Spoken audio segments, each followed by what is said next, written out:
You can just walk. How are you? You gonna jump up and slide under? Oh my gosh. I have a recording or something.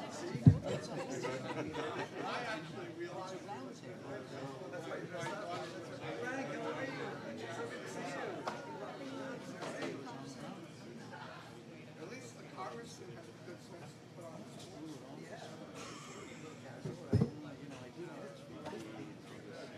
Right. How long have you been there? Oh, far too long. I've been there for 20 years, actually. Yeah. So, in a whole bunch of different positions. But, yeah, rewarding it. How about you? Yeah, so I've been there 2.5 years. Okay. About two years maybe, closer to 2. And it's great, it's a lot of dealing with people, church, community. But you're right, the reward is I always say it's harder. Like we always say, have a good weekend. And you're like, I'm just getting started. This is fun. What is a weekend? It just goes on and on. I have young kids, so young families, so it's like there is no. Oh my goodness. Yeah. So do you live in Asbury Park too? I live in next to you. Okay. Yeah, so right across the street from that. I've always said how wonderful it would be to live full time, so close to the water. It is beautiful. It is beautiful. I'm out to 6 o'clock every morning. That's exciting. Yeah, it is. Honor to be with you, as always. Hey, man. You good? How are things? You see Amazon's going at $15 an hour? I did see that. Sign of good things to come. Honor, Philip Murphy, how are you? Pleasure to meet you again. Hey, man, nice All to see right, you. good to see you. Where are you from? I am Pilar. I'm from St. Joe's representing Camden. Yes. I went down there 4 or 5 years ago. Okay. Of all people, on Joe. Absolutely. Absolutely. They had opened They've supported a lot of the work that we do. a new basically The homeless shelter.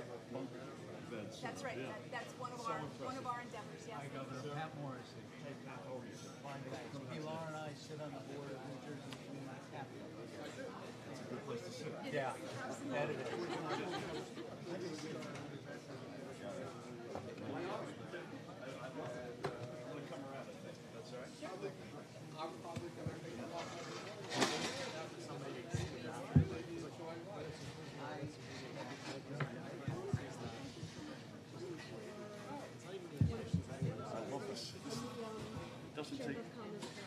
Doesn't take much to get me to come to Asbury Park.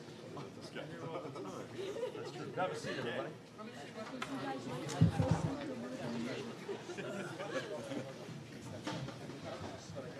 I'll tell you, with Carl and the Reverend wearing ties, I guess I'm interested as well. We have to behave ourselves, and Frank as well. So. You good? Oh, I'm fine. You're here, I'm good.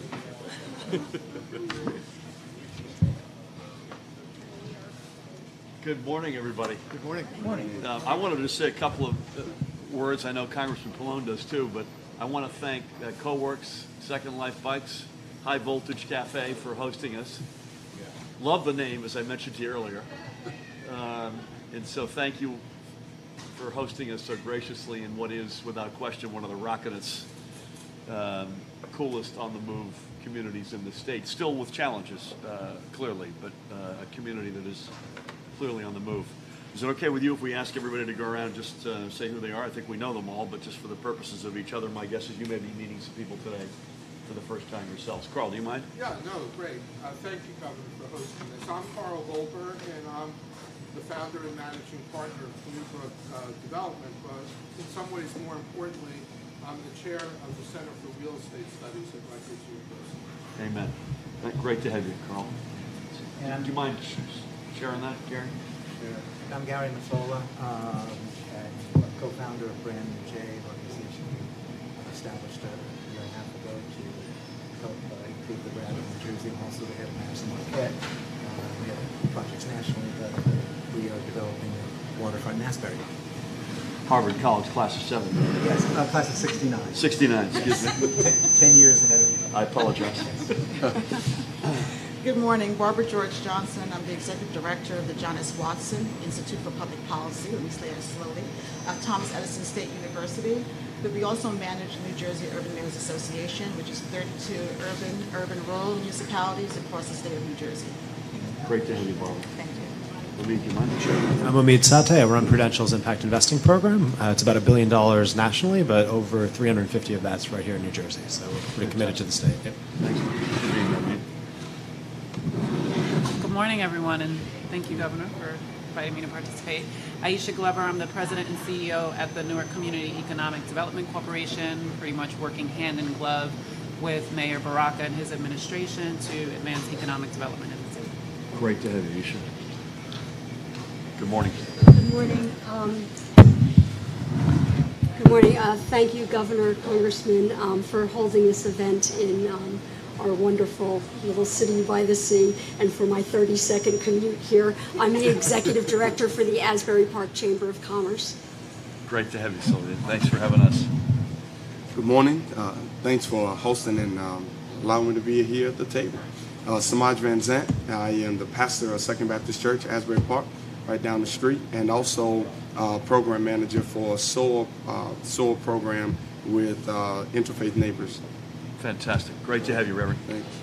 I'm Pilar Hogan-Klosky with St. Joe's Carpenter Society down in Camden, New Jersey, and thank you for including South Jersey in this. We're excited to see the entire state be involved. And as I mentioned to Pilar, I had the honor of visiting St. Joseph's Carpenter Society when they opened up a shelter about 4 or 5 years ago, and it was a real treat. So yes, great to have you. Thank you very much. Hi, Governor. I'm Pat Morrissey. I'm the board vice chair of New Jersey Community Capital.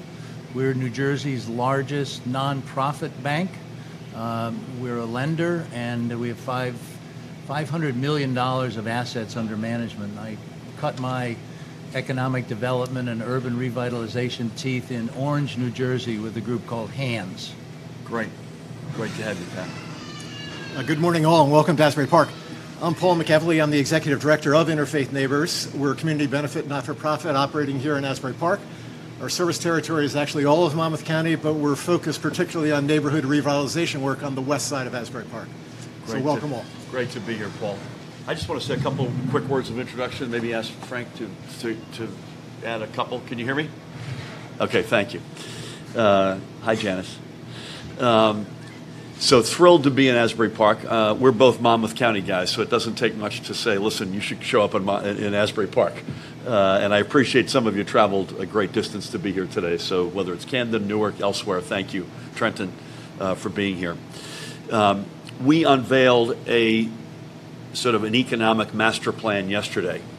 And without getting into the specifics too much, although I'd love to a little bit in our discussion, we basically said we're going to achieve a whole series of objectives which have a common thread, included growth at long last in both jobs and wages, shrinking inequities, shrinking poverty, embracing diversity. Essentially, that summarizes the objectives we've laid out before us. How do we get there? We believe by investing in our talent, our people, investing in our communities, which is a discussion we wanted to have immediately today, investing in the innovation economy, the innovation toolkit, and lastly, making government a more responsive, forward-leaning, embracing partner to all of the above. It's a particular focus to be here today. Again, thrilled to be here to want to talk a little bit about the community piece of this, in the sense of what can we do sort of in a way that we've maybe never done before to be rifle shot targeted on revitalizing and continuing to allow particularly our urban communities to achieve all that they can be. They used to be the source and the home of our economic engines. We believe they will be again. And importantly, Asbury Park is challenged by this every day. Newark is challenged by it. Jersey City, other communities. As these communities become hot, as they become places where folks want to come to, and let there be no doubt Asbury Park is on that list, those communities must work for those who fought and stayed. They can't just work for the folks who are coming there anew. And so that's a big sort of framing reality for us. I don't want to go on. Would love to get Congressman Pallone to jump in. Again, I don't know where we'd be without him. He's my congressman. He is one of the most consequential congressmen, not just in our state's delegation, which is an outstanding delegation, but in the entire country, and I'm thrilled to be sitting with him today. Well, let me just say thank you for being here. Of course, you're in Asbury Park all the time, but I do want to say I looked through your economic agenda, Governor, and I was so impressed by it and thrilled by it, and I'll tell you why. And I'm going to use it by reference to Asbury Park, if I can. I want to thank Second Life Bikes and CoWorks and so many people like Gary and others that are here today that have been involved in Asbury Park's, I'm going to call it renaissance, not redevelopment, but renaissance, really. But a lot of it has been fueled by the very things that you talk about in your economic agenda. And I just wanted to mention three things. First, innovation. Second, small business. And third, the emphasis on urban. You know, the fact that you can get people who are in urban areas who may live in low income or poverty involved in all this and to create jobs. And, you know, Asbury Park, we were here at CoWorks, both at the original CoWorks and here, which is also involved with CoWorks, with the Internet Association a couple years ago. And what we found out was that this innovation agenda, use of the Internet, new technologies, new ideas, what would you call it, startups, yep. Were really the key to, in many ways, to the revitalization of Asbury Park, because whether it was a bakery on Cookman Avenue or it was the bike shop here or, you know, various places that we went to, the music scene, all of them were very much involved in, you know, new ways of doing things, innovation. And if I could just mention the three things, when you talk about your innovation agenda, I saw that one of it was to have a small business unit within the Economic Development Authority. Because you recognize the fact that small businesses are what create all the jobs and would create the jobs for the future.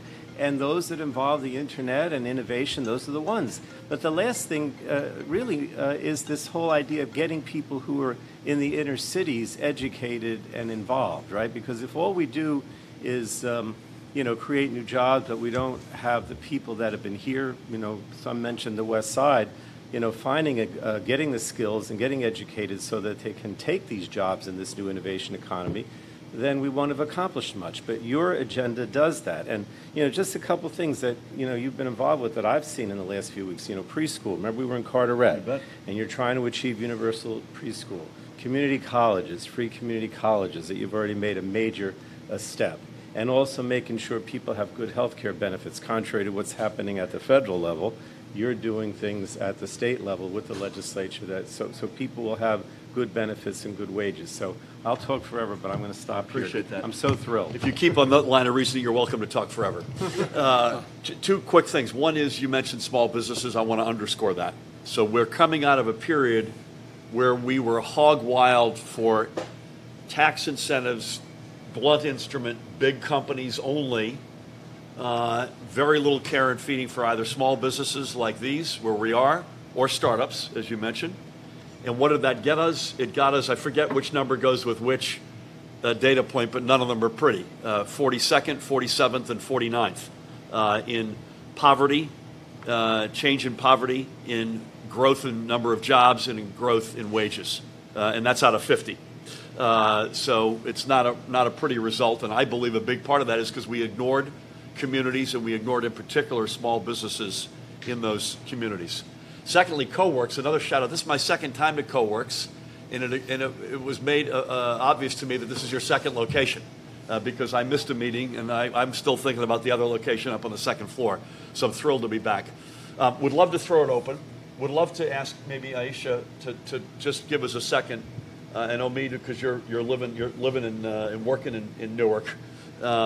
Newark is our largest community, 280,000 people. It has the bones for 500,000, which is a big point of attraction on this, both fitting the new people and the folks who fought and stayed. How do you see the Newark reality right now? If you could be handed a magic wand to transform that meaningfully for the good, what would it be? And Omid, any comment specific to Newark, or I'll give you mine if you like, or to the social impact arena generally? Sure. Magic wand. I always love the magic wand question. I think that Omi just possibly gave me a magic wand. So we were just talking about the need for essentially greater policies and greater infrastructure needed to support the growth. So there's $4.1 billion of development underway, about 11,000 units in the pipeline. And so if I had a magic wand, I would make sure that we had all the systems and policies and infrastructure in place to ensure continued equity, prevent displacement, and gentrification. And so because we don't have that magic wand, mostly everybody is aware the city passed an inclusionary zoning ordinance last fall, which includes a mandatory 20% of affordability kind of baked into any development project that's over 30 units. And so kind of the next step of that is really looking at retail rent control and really thinking about accessibility to commercial space for artists and whatnot, right? So oftentimes when we talk about gentrification, we're thinking of it from the residential lens, right? And so we want to apply that and think about that for commercial and retail as well, small mom and pop shops. How do we look at, or how do we come up with a similar metric to determine who would be qualified for that in the same way that you would according to someone's AMI for residential, right? So I think that that is one of the magic wand moments for us. And then a big one that you already discussed, which is really preparation for some of the innovation and tech jobs. Oftentimes, you know, we're always worried about the new shiny object and not necessarily taking care of or thinking about who's already there. So I think really strategically thinking about the pipeline. I was happy to see apprenticeships in the plan yesterday. Making sure that we're not just paying lip service, but we're actually coming up with systems that can address some of the inequity that currently exists, but that will no doubt still come because of all of the renaissance that's underway in many of our towns, right? So I can go on and on, so I'll just pause there for a moment.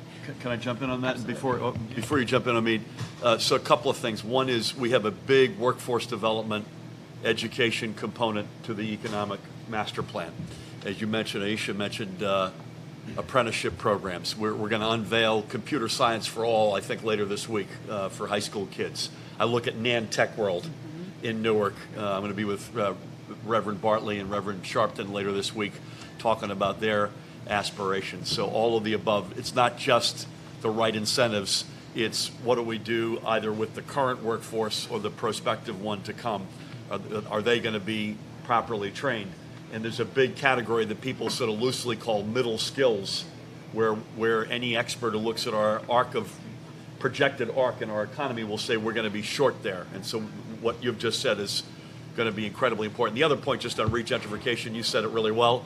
It can't just be with a residential lens, which it has to be, but it also has to be which businesses do you encourage, which businesses actually take root. I mean, a couple of quick thoughts on either Newark specifically or the general space as you see it. So on the middle you said you had $350 million invested in New Jersey around, right? So on the middle skills question, one of the things we do nationally, we couldn't agree with you more that actually that is such a profound opportunity in the workforce space. And one of the interesting things that we've been seeing is that there are a lot of new business models that are willing to actually tie their own payment for education services or middle skills training with the student outcomes. And we think that's where we should be pushing because it is absolutely a guarantee of performance as opposed to a lot of what's been sort of, instead of paying for procedures, if you will, we should be paying for outcomes in the workforce space. And we've seen a lot of progress with large companies willing to actually make the tuition entirely dependent on the student's eventual job placement. That's where we should be pushing on the workforce side, and I think that's a huge component. On the housing side, I think one of the things that I think about when I think about New Jersey is that it's such an incredibly great place to work, but sometimes we always sort of default to being transactional rather than being policy based. In New Jersey? Oh, sorry. And as a result, we miss, and I think Newark's a great example of this. We really are, for the first time in a generation, able to shift away from doing deals on a one-off basis to thinking about what are the set of underlying policies that will allow not just large developers to work in those communities, but small developers to sort of work. And right now it's too complicated. If you're trying to do small-scale development, it's too complicated. And I don't think we've got the linkages just right. So on the inclusionary, as an example, I think all of us are deeply for inclusionary, we should be using the inclusionary linkage to develop in areas that are vacant and blighted. As you said, Yep. there's 500,000 units, and half the people downtown are worried about sort of gentrification, but if you go in the neighborhoods, people are worried about the blighted, empty properties on the blocks. We should be pushing the inclusionary incentives to redevelop the vacant housing, which is already much cheaper than the cost of attaching that to downtown, and looking at growing the pie systematically. So those would be our... So a couple of quick things. Amen to all of that. In our community, in the umbrella of the community actions that we want to take, includes, I think, a new enlightened brownfields remediation approach, historic preservation, which we think is a big game changer, particularly for the one that I see it most clearly on is Trenton, because more often than I'm going to work in Trenton with these extraordinary structures that are screaming out for that little extra oomph to bring the capital in. And thirdly, we can't ignore the federal piece here, and the only piece of the federal tax plan from last year that is juicy and attractive for us are the opportunity zones, and not surprisingly, we have Senator Booker to thank for that. That has real potential. There are 169 tracks across the state. There are 2, I believe, in Asbury Park, and 1 in Neptune, which is abutting the 2 that are in Asbury Park. Newark's got a double-digit number of them. Camden's got a bunch. There's a chance now to stack both state, local, and federal incentives to get the result that we want to get. I want to do a quick spin. You okay with this? Quick spin, Camden, then a little bit on Asbury, and then I love folks who are sort of generalists here. I love Barbara and Carl and Patrick and others just to jump in. But Pilar, give us a minute on Camden and Sure, how you see things now and where you can, with this discussion, where are we headed? I think we're really excited in Camden because I think we're starting to see a lot of changes be able to come that haven't been coming lately. And I think what I'm excited about hearing in some of your work is the complete cities issue. So not just downtown, not just housing, not just economic development, but sort of looking at the entire thing together, sort of expanding that inclusion and equity to sort of reflect the entire community and be able to pull out. I love the reuse of abandoned buildings. I think you're absolutely correct that, being able to grab those and not have everything be brand new, I think, totally will sort of push that agenda further.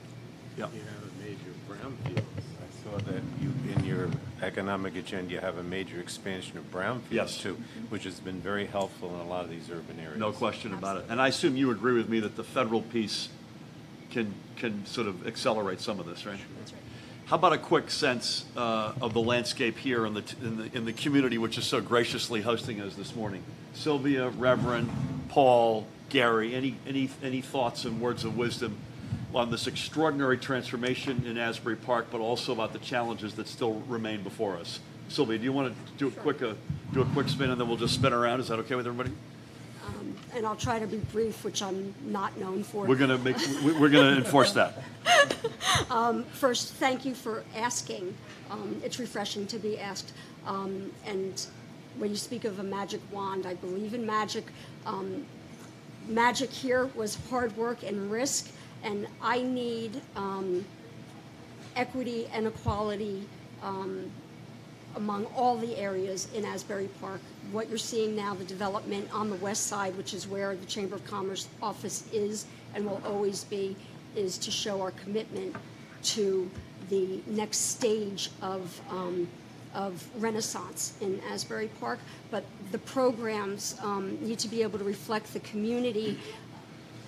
I want to be able to help train and mentor, but those mentorships need to be paid and internships need to be paid. And very unfortunately, for some of the people who I would be able to provide those services for so that they can be skilled workers, making that income hurts their family.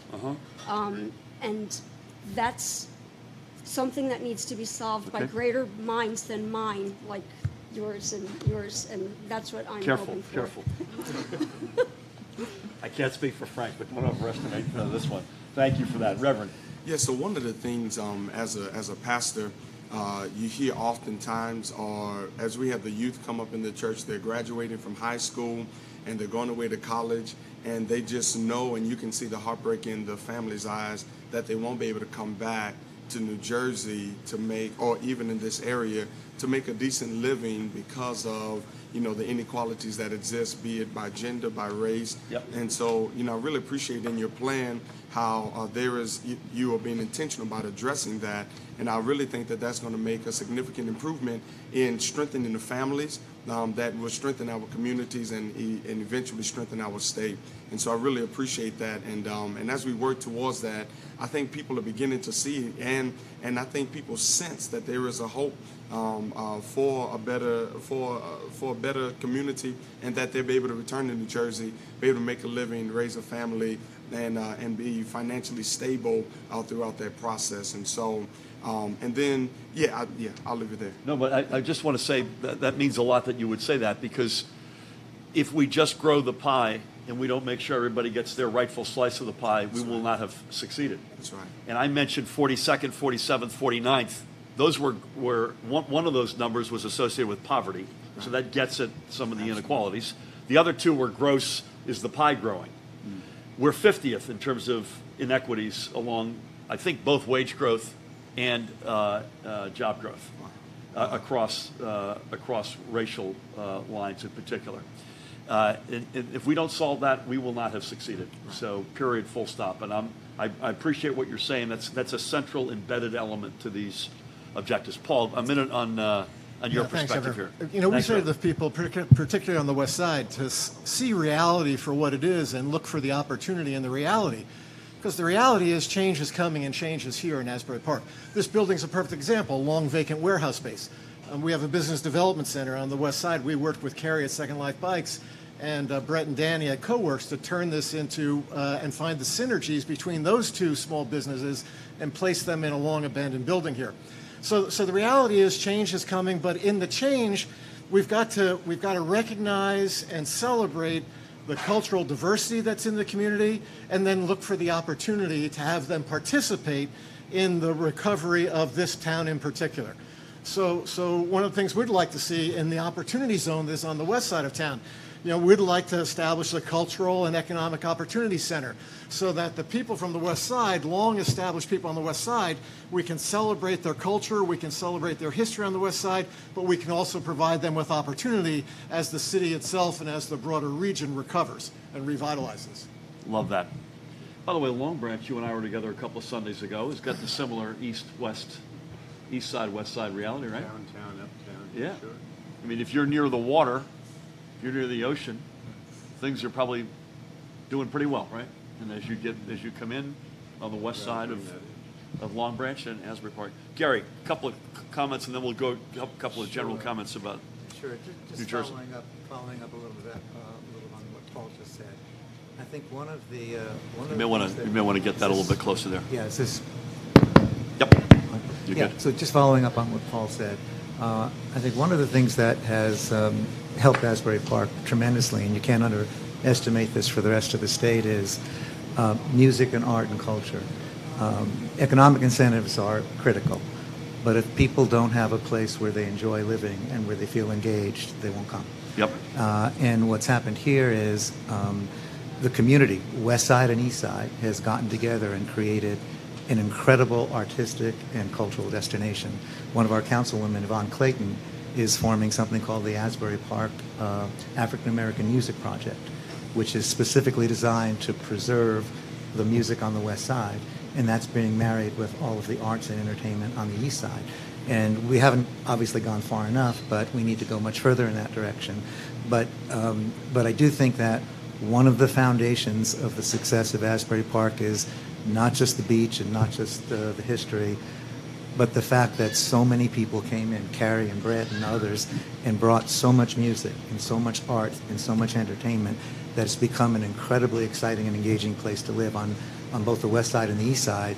And that is driving a lot of the Renaissance, and I think it's something that other cities need to consider as well. Well said, well said.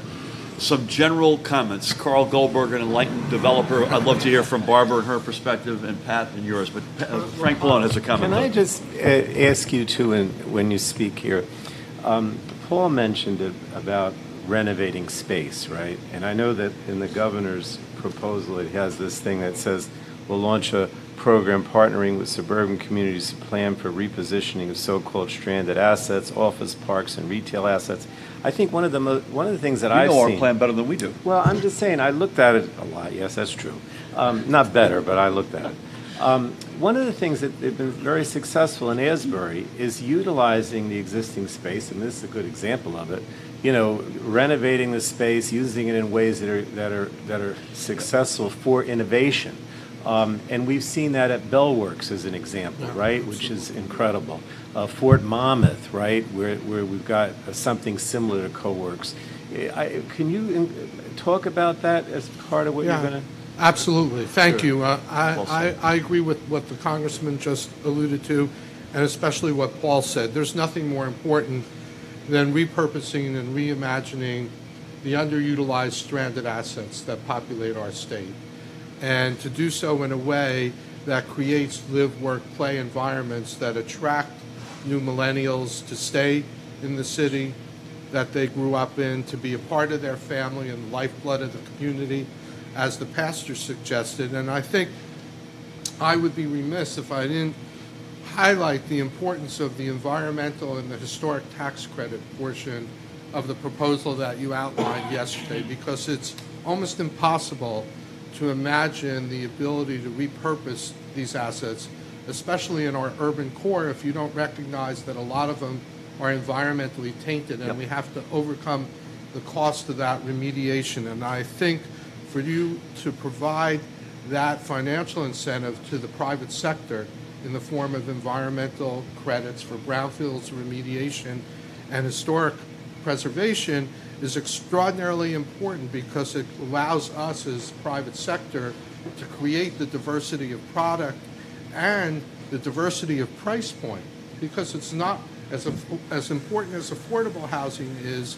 It's also about workforce housing and price point diversity. We have to be able to attract people at all income levels to be a part of the community and stay in the community and really create these quality live, work, play environments. And I think the program you outlined yesterday takes an extraordinary step to provide the private sector with the tools that we need to work with the community to reimagine the assets like this beautiful building in a way that become part of the lifeblood of the community. I give you a particular shout out on the wearing your Rutgers hat for educating me and a lot of us in the state about the whole stranded asset notion. And it takes different shapes and sizes depending on where you are. We've got stranded assets that don't look anything like this. 50 miles inland in the middle of, low 3-story, low slung spaceship like global headquarters that were the rave in the 70s and 80s. And now we're scratching our heads as to what to do with them. But I think what you recognized yesterday that's so important is that very few of these assets that we need to repurpose are absent environmental issues that have to be addressed concurrently with the repurposing. And these brownfields tax credits gives us the financial ability to do exactly as your program suggests. Amen. Thank you for that, Carl. Barbara, and then Pat, and I think we're going to take a couple of questions and wrap it up. So thank you, Governor, for the opportunity to be here this morning. I want to piggyback on a couple of the themes that have come out. The Watson Institute, about several years ago, reached out to the U.S. EDA to look at how we could build capacity in our cities. Again, the Urban Mayors Association is 32 municipalities across the state of New Jersey. We received the designation for the first urban-focused, comprehensive economic development strategy plan in the country. So we did this through bringing together stakeholders. So the goal is to not work in silos, to bring all of these folks that are sitting here today around the table consistently and constantly to say, what's happening in your community? How can we model, replicate things that are going on right here in our state? And how do we bring best practices? But more importantly, how do we bring policy to bear on that? Because some of the issues that our cities have and the state as a whole is the silo work of governmental agencies, both on the state and federal level. So there are opportunities here. For instance, the idea of approaching the U.S. EDA was to say, okay, if we can bring a SEDS here, urban focused, we're getting community voices involved, so it's not just a county level plan. It's a plan that brings community groups to the table so that we build that social equity movement, and we're bringing voices that are diverse to talking about how we keep our communities eclectic, right? How we do something like this in Newark, how we make sure that the mom and pops that are there bringing that cultural diversity to that city stay there. and are able to work there. And we do that through bringing folks together through a SEDS plan, for instance, but using that as an anchor for other federal programs. So using that as an anchor to say that there's an EPA Brownfields program, right? How do we make sure that we are leveraging all of the resources with all of our federal programs and the kinds of tax credit programs that you're putting out now in the state? So I think that's critical, to be able to not operate in silos and to leverage our resources. And I just wanted to mention also that in terms of the apprenticeship programs, middle schools are critical, middle school age children. So when we look at engineering and innovation, you can't wait until a child is in high school to talk to them about being an engineer. It's too late. You need to start talking about that in kindergarten and third grade so that they're getting the kind of math and science skills necessary, right? So I'm hoping that we can pair our Opportunity Zone investors with additional requirements to invest in partnerships with middle schools, probably, to take a look at how we start to build that pipeline of talent at that level. In addition to that, also the trade programs as well. So we're not just looking at college, we're also looking at trade. So a couple of things, and we're not spiking the football. We've got a long way to go, but on opportunity zones, on federal support to alleviate cost of health care, on augmenting our efforts in battling the opioid epidemic, and a lot of this is thanks to Frank and his colleagues, Frank in particular. We've had a pretty good rhythm so far on coordinating and de-siloing federal help and what we're doing at the state level. But it's a challenge, without question, every day. We wake up trying to make sure we get it right. Patrick, bring us home here. We need to be combining urban revitalization and growing small businesses with the same initiatives. And those initiatives are smaller scale, neighborhood level commercial developments, often done by smaller developers or by nonprofit community development corporations like Pilar's in Camden.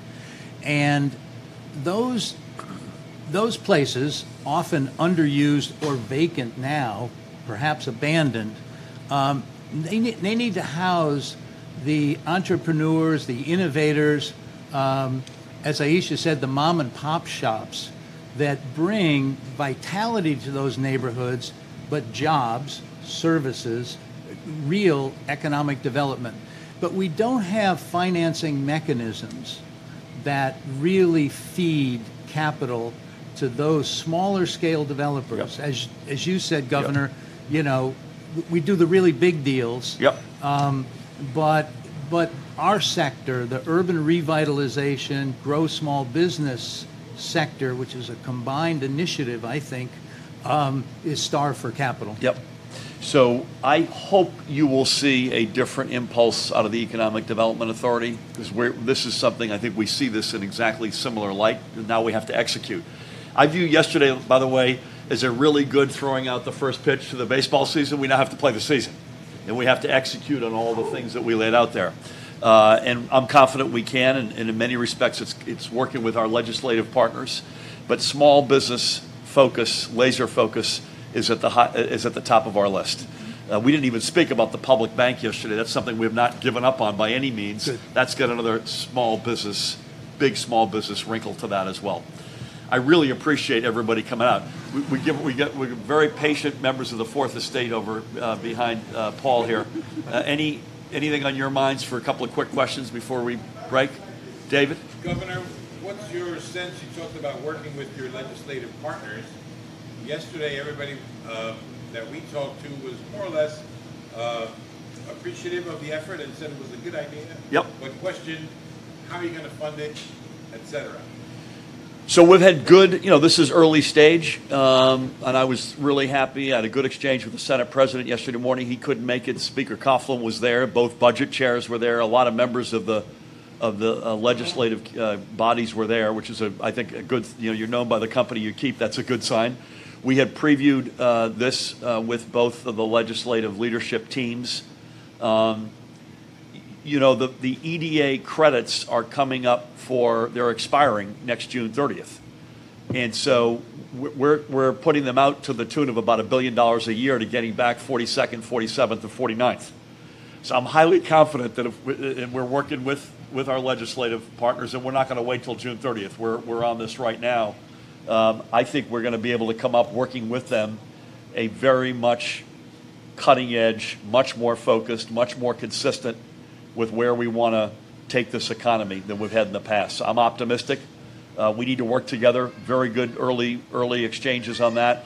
We're aggressively working on it. We do not want to wait till by any means the final gun to get all this put in place, which is why we're talking about this in October, 9 months before they expire. So I'm very optimistic. I just follow. Is there a big legislative piece to this that you're prioritizing? Is there a big legislative piece? Yeah. Well, the whole EDA, some of the stuff we're already doing, and we don't need to revisit that. So, for instance, we've started an incubator startup. We pay, aggressive ways to help pay rent and overhead, so the startup can put more money into research and development. That's already happening. The apprenticeship, Aisha mentioned apprenticeships. The apprenticeship network is up and running. The pilot program on community college is up and running. The first steps toward universal pre-K are happening.